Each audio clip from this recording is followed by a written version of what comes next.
আজকে কোথায় এসেছিলেন? আজকে আমরা আমাদের খণ্ডঘোষ ব্লকের সগড়াই গ্রাম পঞ্চায়েতে আমরা ঠাকুর যে প্রাথমিক স্বাস্থ্যকেন্দ্র সুস্বাস্থ্য কেন্দ্র আছে আমরা সেখানে উপস্থিত হয়েছি। আপনারা ইতিমধ্যে দেখেছেন যে আমাদের বাংলার মুখ্যমন্ত্রী মহোদয়া আজকে বাংলার স্বাস্থ্যক্ষেত্র আজকে সারা বিশ্বে সমাদৃত।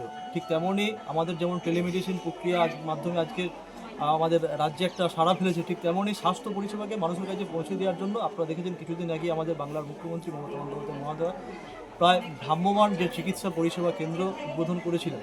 ঠিক তেমনই আমাদের পূর্ব বর্ধমান জেলার জন্য যে 7টি ইউনিট অর্থাৎ মেডিকেল মোবাইল ইউনিট, সেই 7টি ইউনিটের মধ্যে একটি ইউনিট এই মুহূর্তে আমাদের খণ্ডঘোষের এই সগড়াই গ্রাম পঞ্চায়েতের সাঁকো সুস্বাস্থ্য কেন্দ্রে এই মুহূর্তে মানুষকে পরিষেবা দেওয়ার জন্য সেই পরিষেবা দান করছেন চিকিৎসকরা উপস্থিত থেকে। আমি জেলা পরিষদের জনস্বাস্থ্য কর্মকর্তা হিসেবে মানুষের সঙ্গে কথা বলতে এবং ডাক্তারবাবুদের চিকিৎসা পরিষেবা দিতে কোনো অসুবিধা হচ্ছে কিনা সেই বিষয়টা দেখার জন্য এখানে উপস্থিত হয়েছে।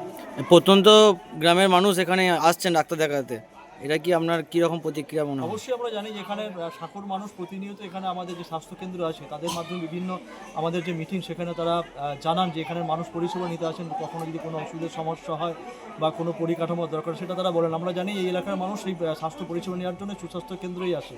তো আজকে তারাও আবার যে মুখ্যমন্ত্রী তারা শুনেছিলেন যে মুখ্যমন্ত্রী মোবাইল মেডিকেল ইউনিট ভ্যানের উদ্বোধন করেছেন, আজকে সেটা এলাকার মানুষ তারা সচক্ষে দেখছেন এবং তারা এখানে ডাক্তারবাবুদের সঙ্গে যোগাযোগ রেখে তারা এখানে বিভিন্ন টেস্ট থেকে শুরু করে মেডিসিন সহ সমস্ত পরিষেবা